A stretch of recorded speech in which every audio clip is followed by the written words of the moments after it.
Let's talk boxing. If you guys are catching this live stream early, um, like this video. Let me know where you're tuning in. We got one more fight card this weekend. We got the Charlo versus Laman and Plant versus Resendez. If you've been following my channel all week, we're 2 for 2 out of our long parlays. Hopefully you're winning. Japan paid us $1.54, and then yesterday paid us $1.48, meaning that if you're going heavy, if you're listening to my money line parlays, you're winning. Come to the channel if you want to build money line parlays, right?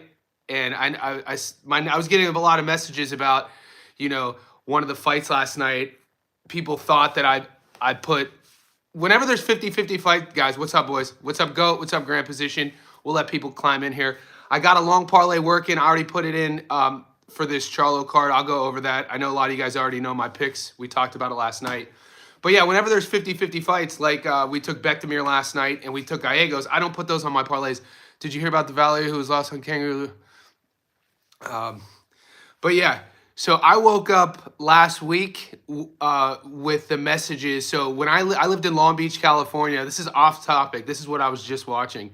I lived in Long Beach, California from 2003 when I was 21 to 2009. I know, Pablo, we'll get into the Carl Martin odds real quick. Wonder Boy should win. And so my training partner in Long Beach, one of my first friends, he was a New York dude. He played basketball at Long Beach State. He's on TMZ.com. I wake up, my boys are messaging me, TMZ.com and 50 Cent put him on his Instagram. And they're like, Johnny, did you hear about D? And I'm like, what are you talking about? He just got brought up in the Diddy trial. One of my training partners, like a good dude of mine, like my brother in my early 20s. We went on movie auditions together. We smoked blunts together. We trained together. We played ball together. Was one of these dudes that Diddy would pay to sleep with Cassie. Anyway, I'm just finding all that out right now. It's kind of blowing my mind. But let's get to boxing. I did see those odds. Somebody messaged me this morning about Carl Martin, and they said that Carl Martin's odds went fluctuated and then they crashed. And my book doesn't show that. So wherever you are, let me know what you think. Who are your locks? I already have my locks. I posted them already, and it pays 2-1. Your boy, yes, dude. Well, GOAT, I'll send you. GOAT, he had to do a YouTube interview just the other day. He wasn't at the freak offs. Yeah, crazy way to open, mate. Insane way. He was a stripper, and he gets a phone call at 2 a.m.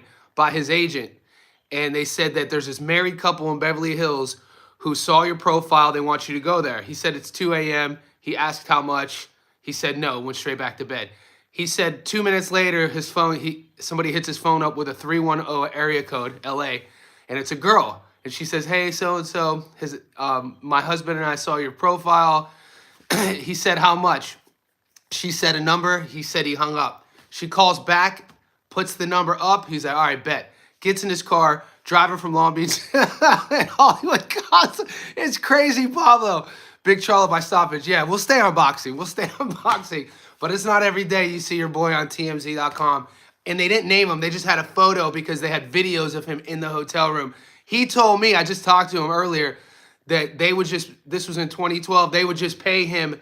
Diddy would pay him to sleep with Cassie while Diddy watched. He was a voyeur, and Diddy would do his thing. Oh my God. But Charlo Big Charlo should stop Cornflake. Did you guys watch the press conference? Cornflake even said he had a Freudian slip. In psychology, they use this term Freudian slip, etymology, Sigmund and Freud, when you have a slip of the tongue, when you say something that you don't want to say out loud, but you're thinking. Cornflake said it's going to be his last fight. And then he's like, oh, my bad, it's not going to be my last fight. Cornflake's going in there to pick that dollar up. I think Charlo should stop him. I like that bet. Now, I do have Diddy is such a strange human being, but go. We're on boxing now. We're on boxing. I agree. I wasn't even paying attention to the Diddy case, by the way. It's just my boy showed up on TMZ.com. But I don't ever put my method of victory bets on my long parlay. The longer you guys are on my channel, you'll understand that. And even on my prediction videos, my breakdown and analysis, just because, what's up, said Walcott in the house. I appreciate everybody tuning in, guys. We got fights. starting shortly. I hope you guys, could you guys just like the video? Let me know who you like. I'm going to go over my long parlay one last time because the fights start in less than a half hour. Yeah, dude, I did. Are you talking about Galaz? Galaz versus Medina? Biggest robbery, but I had Galaz on my money line. I watched that fight and I was trying to cash out because Galaz just looked like a shot fighter. Galaz was the guy who just got beat up against Matias in March, less than 12 weeks ago, and he's fighting a 7-3 fighter from Guadalajara, Medina. He lost. I thought Galaz lost every round, and it ruined my parlay. And I tried to cash out. It wouldn't let me cash out, and they gave the fight to Galaz. So hey, sometimes you got to get lucky. How do you cheat the? How do I cheat? I lost 2 yesterday. Man, yeah. And Texas Fulham. How about Pacheco Jr.? Federico looked good. Pacheco Jr. He's a project. When does Carl Martin start? Fat guy. My book says Martin starts in less than 20 minutes. But sometimes here in Sydney, Australia, they jump the gun on the start time. But yeah, my betting app says that Carl Martin starts in 20 minutes. I got Carl Martin on the money line. I got him at $1.15. He's a good little boxer, 25-0, Filipino fighter, Wonder Boy. Fighting a guy who has some good fights on his resume. He's lost to Gary Antoine Russell. His opponent, every time his opponent has stepped up, he's lost. And this should. I'm glad Coast Top guy was because they would have robbed him blind. I need Martin Blancas, Easter, Moten, Sarah to win. Let's go, GOAT. I love that. I got those as well. I stayed away from Moten because down here in Australia we had Moten at $1.01. So it wasn't worth the squeeze. You know what I'm saying? But Moten should win that fight, probably by knockout. He is fighting a 5'11" guy. Right now in Moten's career, he's a teenager. They're throwing all sort of matchups at him. I like the matchmaking. You know, give him a tall, lanky fighter because he is a shorter guy. And with his fight style, you want him to get used to fighting tall, rangy guys. What's up, Koki? I see you changed your name back. And I think I like what they're doing with the matchmaking with Moten. Give him a tall, rangy guy. Give him a shorter guy. Give him a slugger. Give him a counterboxer. And I think they're moving him really well. Yeah, but go just at him, right? Moten, I like where Moten's career is. Now, when talk to me about the Yenli Hernandez and Kyron Davis fight. That is a banger. That's one of the fights that a lot of people are messaging me about. Jumps off the card. It should be a good fight. It should be close early. Moten's fighting at 135. And let me double check. I was just looking at that. I think Moten's fighting in the lightweight, like over 8.5 for Plant fight. Swindle. I like the over on the Plant fight. You're asking me, I'm going to tell you if I like it or not. I didn't put that on my parlay. Resendez is tough. He's a little bit small, though. Good matchmate. He's great for a prospect. I like to build up Miguel Cotto when he's coming up. Yeah, same. Miguel Cotto, Hernandez is too many ways to win. I agree. My favorite Miguel Cotto fight of all time, I brought it up on the channel before. I think it was 2004. It was Puerto Rican Day in New York City at the Garden, and a young undefeated Cotto fought a young undefeated Paulie Malignaggi. It was a great fight. I'm excited about Hernandez. Me too. And Malignaggi, the Magic Man, comes in the ring. Half the arena is Italian. The other half is Puerto Rican. Malignaggi has that like Jersey Shore haircut. Looks like a pretty boy. And got beat up for like 8 of the first 10 or 12 rounds. And then Malignaggi started pouring it on. But Cotto still won the fight. And Malignaggi's face was mangled. And that was the first time I watched Miguel Cotto. Cotto was one of my favorite fighters to watch. It's still a shame what happened against Margarito. Even though he got his get back. You know, he took a lot of damage in that first Margarito fight. And it was just awful to watch. Kyron can only counterpunch off the back foot. I don't see him walking. Yeah, and guys, T-Rich, great point. He can only counterpunch off the back foot. And if you watch Yenli Hernandez fight, he's an aggressive Cuban. Yeah, Paul Williams versus Margarito for sure. I wanted to see Paul Williams versus Pavlik. We always talk about that fight was supposed to go down. You could go to Google and you could find the face-off. Paul Williams and Pavlik actually did press. They had media. They had face-offs. They were in New York. They were both wearing New York Giants jerseys. Hernandez says he wants to change it. Yeah, Hernandez is a fun prospect. Has a lot of power, and he's an exciting fighter. And Kyron said he's going to be there to meet him in the middle. So that's a fun fight. Paul versus Margarito happened though. Yeah, Paul versus Margarito. I'm hoping he can rise to the top division, more stars. So yeah, another fight on this card that people have been messaging me. Are you guys getting an opponent for Lucero? Are you guys able to bet on Isaac Lucero? Because on paper, my betting app says Lucero is fighting Luis Valenzuela, but BoxRec says the opponent's to be announced, and some of the guys are saying that they can't even bet on him. I'm interested on that. Also, do you guys think that Caleb Plant stops Resendez? Yenli throws a lot of volume and creative combinations, not like the weak 1-2 from Elijah. Yeah, Elijah has a lot of growing to do. I'm able to bet on a BoxRec, says TBA. Yeah, I wonder why that is. Did Valenzuela pull out? You know what I mean? Because usually the betting apps kind of coincide with BoxRec. But yeah, it's weird that BoxRec has to be announced. Guys, wherever you are, could you please like this video? It's all I ask from you. I give you my parlays. If you listen to me, you would have won in Japan. You would have won yesterday. Like this video. Tapology seems to be more. Okay. All right. When I used to write for MMA blogs, I would use Tapology for MMA. I didn't know people. So you guys use Tapology for boxing. I didn't know that. Don Julio, I appreciate everybody here, guys. Let's make some money, and let's not get it twisted either. My main objective with my channel, you guys know, the longer you stay here, is to educate myself, to educate you guys. Kyle Hayden, I'll check that out then. Awesome. I think Plant Trello, you'll stop. Yeah, if you guys get the method of victories, I'm confident on Plant. Plant should win that fight. He's fighting Omar. Yeah, okay. That's what I thought. Johnny, that top rank card next week is looking easy money. Goat, you know me well.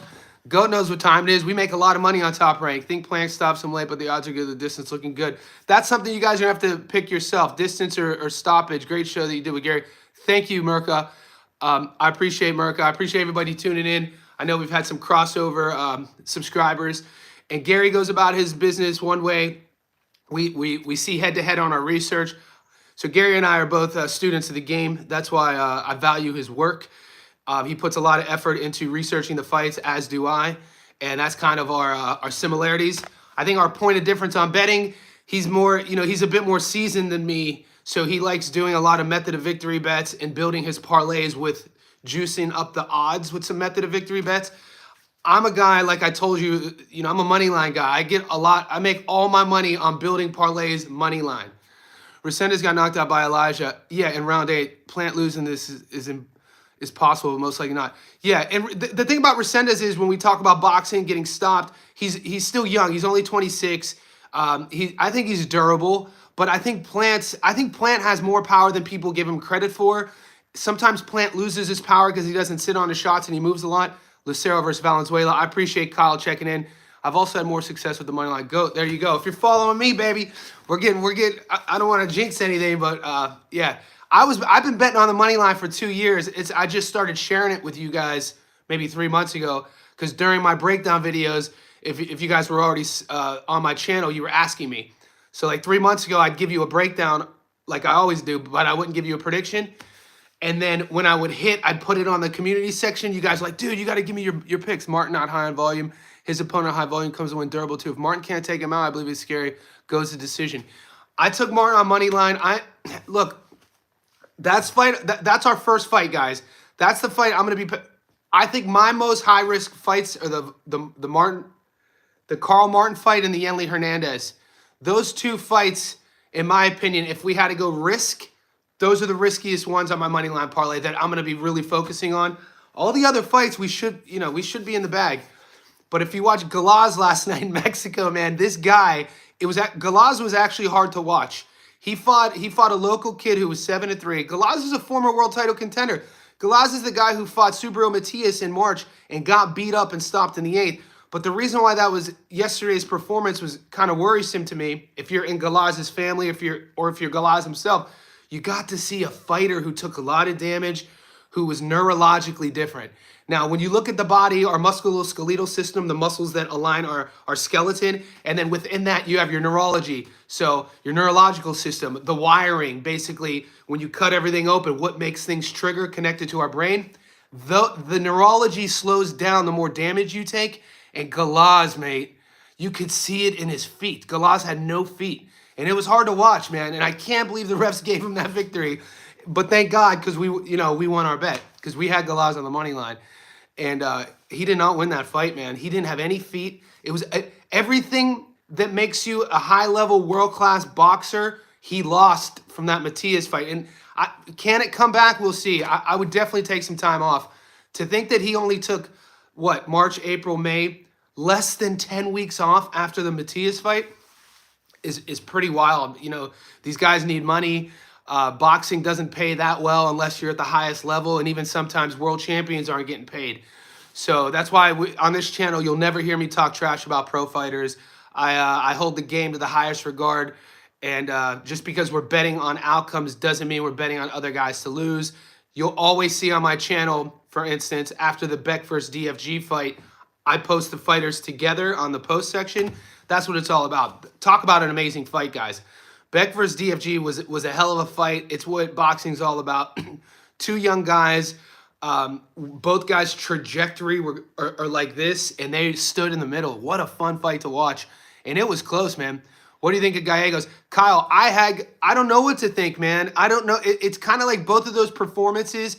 Gallegos versus Ko won. You know, it came out this week that Ko's performance in the first one was due to Rabdo. It was a flat performance, had us all scratching our head.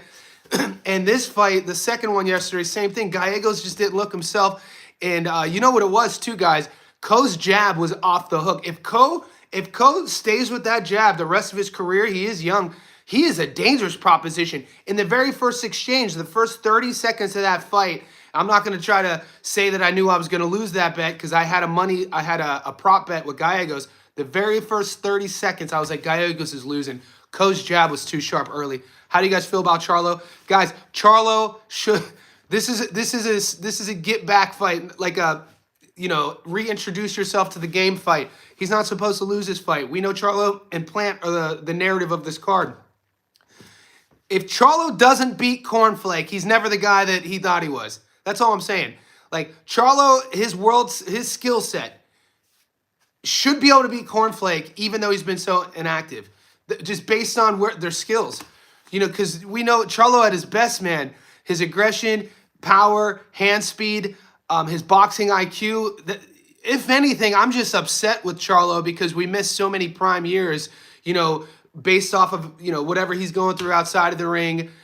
When you're a fight fan, you just want to see these guys active because you want to witness what they could do within the ring. And at already 35, even at 35, even having not fight since 23 against Benavidez Jr., even having not stopped a guy since 2019, Dennis Hogan, I still think Charlo should stop LaManna. And if you guys have that pick, I would take that pick. I do have that bet. So I have my long parlay money line, and I have a method of victory bet I wanted to share with you. So on a separate ticket. Now, this ticket, if it loses, this isn't where I make my money. So if this loses, I expect everybody to come on my channel and say you were wrong. But when I hit, like I always do on my money line, those same people better come on the channel and say good work, because it's weird. Some people only come at you when you're wrong. All right, here we go. I'm taking Yenli. This is a separate bet, guys, and this pays 21-1. So 21-1. Thinking of okay, I like it, Sean. Sean, think of Hernandez distance with Charlo Plant money line. Okay, Shawnee, if that is your main ticket, if that's the only bet, I love it. This secondary bet is if you're following my lead on the money line. Yeah, when I get it right, gaming, you know, it looks good because if you watch my Beck breakdown, it's exactly what happened. I thought Beck was going to win the fight in the pocket. I thought his, you know, being that southpaw and full DFG later in the rounds, how he keeps his hands down, he's going to be susceptible to getting caught. And you just got to see Beck's ring experience, those little moments we always talk about. So I do coach people down here in boxing, and I always talk about on the angles, especially when you're getting tired. It's in the little moments, the exchanges of angle changing, where you could get caught, and that's where Beck caught him. If they bash you for having something wrong, thanks, Canelo's Floyd son. But I'm just holding people accountable. So look, this is a separate 3-leg, pays 22-1. You don't have to follow this one. Carl Martin by stoppage, 4-1. Yenli Hernandez by stoppage, 2-1. Charlo by stoppage, 2-1. That's it. That pays 21-1. Sprinkle $10 on that gets you 200. You know what I'm saying? So wherever you are, that's a little side fun bet. That's kind of like, hey, if this hits, it hits. But my money's on my money line. I already gave it to you. I'll post that one in the community section. We got fights starting in 10 minutes, guys. I'm very comfortable with my 8-leg parlay. The only 2 fights I'm going to be sweating just because of the odds we're swinging this morning. I think Carl Thomas is a legit prospect from the Philippines. We do know the Filipino fighters, they travel abroad. Even though Thomas has fought in Mexico before, we've seen it before. Sometimes the records, I mean, Thomas is a 25-0 guy. I think he's ranked in the top 35 in the world in his weight class. A lot of people are high on him. My only one who thinks DFG doesn't have the goods, he kind of has the technical ability of a heavyweight, not high on him. My issues with DFG is why I didn't bet on him, is that his mindset, I just don't think his skill set right now has matched his mind. His best attribute is his willingness to be a dog, which I'm a fan of. And this is why I think his fans like him too. But at the world class, and that's good if you're like regional level or club level, regional, domestic. When you get to that world level, you're fighting guys whose mind is aligned with their skill set. And I just don't think he's as polished yet. I give him some time. I'm not saying DFG can't get there. He's going to take a lot of lessons from the Beck fight. Yeah, he's going to take a lot of lessons from the Beck fight. And I like DFG, like I said, but I just wasn't sold on him being on the world level just yet. And, you know, we talked, a lot of people who chose DFG over Beck were citing that Beck got stopped against Rosado, but they were leaving out an important part of that narrative. Yeah, he got stopped against Rosado, but he got his get back. That's a very important moment. You know what I'm saying? Just how Ko got stopped against Gallegos, but he got his get back. You think Plant fight goes a distance? It can. Look, I'm not throwing away Armando Resendez Toro. I think Toro's a good boxer. Toro's 26 years old. He's resilient. We know the fight game enough to know when you have a guy in his mid-20s, even though they don't have a perfect record, they're still young enough to believe in themselves to think that they can win every fight. Here's what did you guys watch the Eric Priest versus Luis Arias fight? I'm going to use that fight as an example, and it's why I didn't bet on the fight. Even though Priest looked great, he was fighting a 34-year-old Arias, and Arias had some good names on his resume, didn't always win his fights, but my hesitation on Arias was, we're going to find out if at 34 years old, he still believes he could win. Because by then, a fighter who's lost throughout his career makes a decision consciously to either just get the paycheck, be kind of a gatekeeper, or put themselves in harm's way to try to win the fights. At 34 years old, we got our answer last night. Arias didn't have it at 34. But Resendez at 26, man, being 26 years old, that changes the game. It was an entertaining fight. Arias had his moments. He just didn't have the firepower. And Eric Priest, that version of Eric Priest, I'm a fan of. I've never seen that version. Still didn't get the stoppage, but he looked good, man. I've never seen Priest fight with that sort of mentality. Maybe he was reading some of the comments, but I stayed away from the fight. You know, in hindsight, it's always those fights where it's like, damn, we should have bet on it. I just wasn't comfortable. Just like I told you guys, I wasn't comfortable putting Beck on my money line or Gallegos on my money line. Yeah, Pablo, and you know, and that's what we want to see from prospects is improvements time and time again. I covered did you guys see Caden Griffith's fight? Caden Griffiths is a 147. Fights with Joel Diaz, is Israel Majramov's sparring partner. And this kid walks into a gym as a 9-year-old. I think he's 18. He's a teenager. 5-0, 5 knockouts. Very, very fun prospect to watch. Kyle, live bet Priest by decision. Great. What round did you do that in? And Kyle, I'd like to know those odds you got. Because that's a hell of, whenever I hear people do that, is Martin Pedrosa fight done?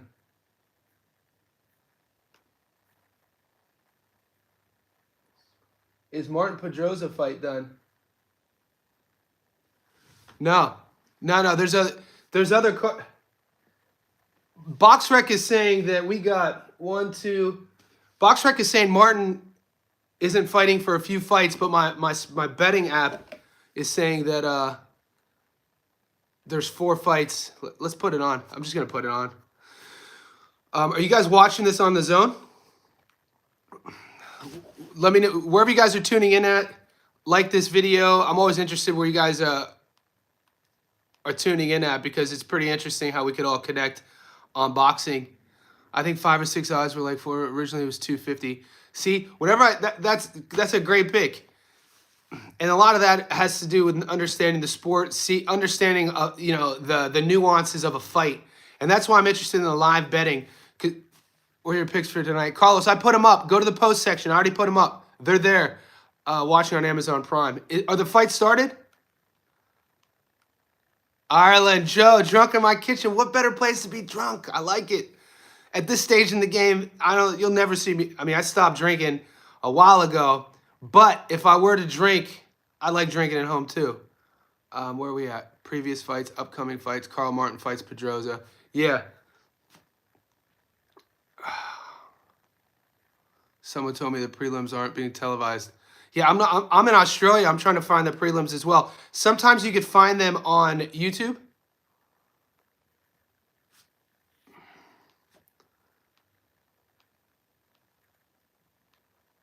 Okay, I got to figure this out because I don't see DAZN. So they're not on DAZN. All right, guys, I'm gonna let you guys go. I'm gonna try to tap into these fights. It's 7 a.m. here in Sydney. Go to my post section. You'll see my 8-leg parlay, Carlos, to answer your question. It's my money line parlay. What I'm going to do now once I get off is legit. I study boxing. Carlos, even better when we see your insight helps. You should make a Patreon. Carlos, I'm going to do that this week. I appreciate you guys. Go to my post section. I'm going to give you that 3-leg method of victory parlay that I'm rolling the dice on. Those aren't gimmies. That's just a fun one. Take serious my long one. All right, guys, I'll be in touch. Good luck, boys. Let's do this, all right? We get this one. That's 3. We win 100% this week on our money lines. Fingers crossed. Let's go.